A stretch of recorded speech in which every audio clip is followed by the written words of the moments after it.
All right, so what I've done here is I've simply Google searched the Acolyte reviews, and we're just going to click on some of these articles. We're going to read through them. We're going to see how well this thing's being received by critics that have seen it, or maybe how poorly it's been reviewed by critics so far. We'll definitely see. I'm definitely going to click on this Forbes article. I think it's got some of in there that are listed. I tried to click on Rotten Tomatoes to see if there was some form of critic number that's up there yet. That has not quite dropped, at least as I'm recording, but I'm very interested to see what that number is. Of course, Rotten Tomato scores are always interesting to at least peek at. We also have this other article that I clicked on. Basically, we're just going to click through here, see what we can see, dissect what we can dissect, and hopefully it's all good things. So I'm definitely not going to click on the Reddit ones, guys, because you know how that could go. Anyway, here we go. On this Forbes website, I hope this shows up well for you, those of you that are listening to this on YouTube. Yeah, I think it just goes through here and lists some Twitter usernames. You're probably going to see a lot of ads here popping up on screen if you're on YouTube. But that's okay. Here we go. From Star Wars Holocron. That's a Twitter page that I see pop up on my feed pretty frequently. Let's see what they said. The Acolyte episodes 1 through 4 are superb. Okay, I like that. A captivating murder mystery that evokes the detective tales of Twin Peaks and Matt Reeves' The Batman. Are you serious? I mean, I'm a little biased and nerdy, but Matt Reeves' The Batman was one of my favorite movies that came out the year that came out. Does the Acolyte really belong in the Batman bubble? Is it really that great? I hope so. Anyway, let's keep reading. Mature like Andor, while fully embracing and thematically connecting to the prequels. Okay. I like the fact that it's mature like Andor, according to Holocron here. Thematically connecting to the prequels. I'm a prequel kid at heart because that's the Star Wars that I grew up on. I was growing up as a kid as those things were dropping, so it speaks to me. Seeing the High Republic in live action does not disappoint. Okay, so I'm not somebody that has read anything High Republic, so I'm not devoted to anything that they've got going on in that time period. I don't have a clue as to what's going on in that time period. So all of the High Republic fans, I apologize, but I'm not going to be that guy that can speak to that throughout this show. And I apologize. I'm really sorry for that because I try to, those of you that have listened to Mando Talk for a long time, I try so hard to make sure that I pull out and draw out all of the canon connections to certain moments inside an episode of Star Wars television.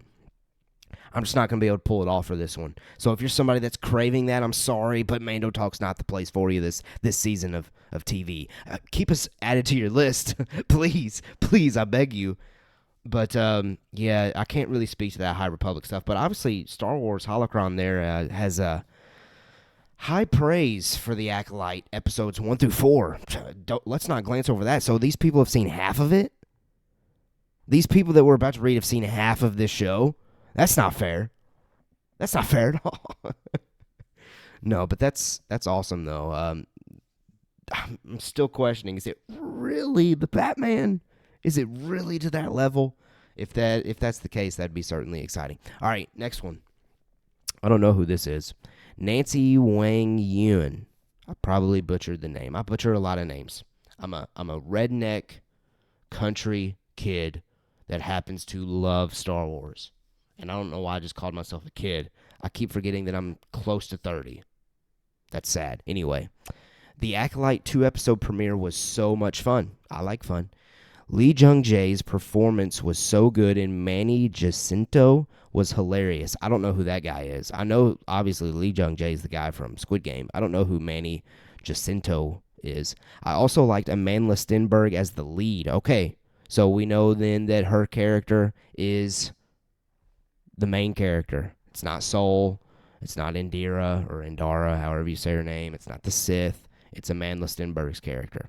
I'm not surprised by that at all, but if you are somebody that didn't know that, add that to the notes. If you're hoping for somebody else, it isn't going to be somebody else. It's going to be this person that's the lead. Despite borrowing a costume, I am not a Star Wars fan, but you don't need to be one yourself to enjoy the series. Okay. For the casual viewer, that's important. That checks a massive box because, as I've alluded to before, June is packed in TV. House of the Dragon, The Boys, The Bear. Those are 3 killer shows. Killer shows. The Acolyte's got some heavy competition. It's got to speak to the casual viewer. It's got to speak to just the TV fanatic if it's really going to stand out there. Okay, another positive review. Eric Voss. The Acolyte presents something we rarely see in Star Wars, a good mystery. Okay. Not just who is the glup, I'm not going to say that word here on this show because we're family friendly, but truly a fugitive-style conspiracy thriller. That's exciting. So that's like the second review now that we've read of the 3 that alludes to it being a great thriller. Okay. I like a good mystery. Moving on to the next one. Germaine Lucier. Beholden to nothing except being Star Wars, The Acolyte soars. It's an interesting, fun, character-driven mystery with real stakes that you care about, bolstered by all the fixings that make it Star Wars. Saw the first 2 episodes, okay? So maybe some of them have seen half, maybe some of them have only seen the first 2, and loved them. Another positive review. Sean O'Connell. Really digging The Acolyte through 4 episodes, okay? So someone that's seen half of it. Fresh storytelling in an unexplored era of Star Wars, but it's all about character, and Mandela Stenberg continues to impress as a former Padawan pulled into a murder mystery. Okay. That maybe gives clue as to what her character is actually doing. Great fight choreography, cool new worlds, big win.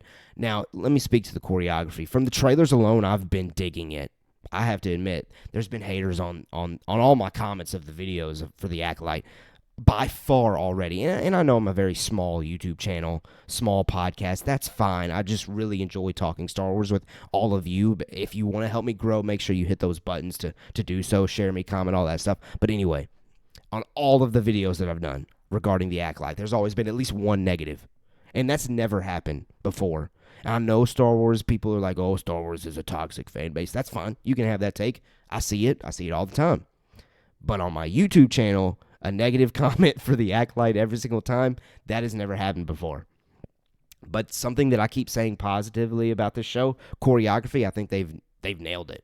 In my opinion, it looks great. It looks clean, and I like the style. So I feel like even though I haven't seen the show, I can at least speak to that maybe. Okay, next up.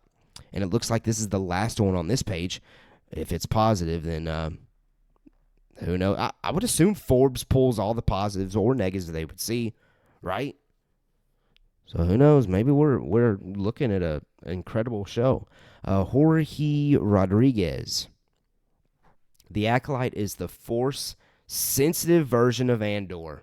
Okay, so if you're somebody that likes rich, character-driven, dialogue-heavy storytelling, this is the show for you, it sounds like. With addition to Andor not having Force stuff, this obviously is going to. The cast is stellar. The writing of each episode is jam-packed. Practical sets and amazing costumes, as well as SFX work, make every location feel lived in while having an emotional through line to keep it focused. Okay, that's exciting to me because I love the technology of the volume, don't get me wrong, but you're starting to be able to tell when stuff is in the volume and when it's not regarding TV shows, specifically The Mandalorian, specifically The Book of Boba Fett, specifically Obi-Wan Kenobi. My goodness gracious, they should have thrown all the money at that show to make it as cinematic as possible. But you could tell, you can really start to tell when it's volume and when it's not. So the fact that they're on location, practical sets, sign me up.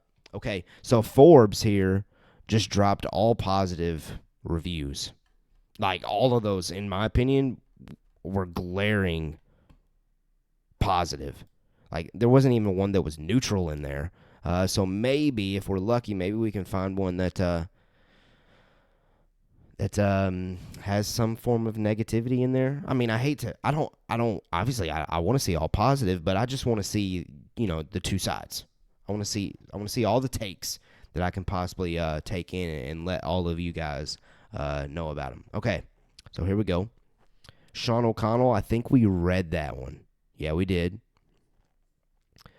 Justin Lawrence. All right, this one's new because it's from somebody, I guess their YouTube channel is called Geek Centric.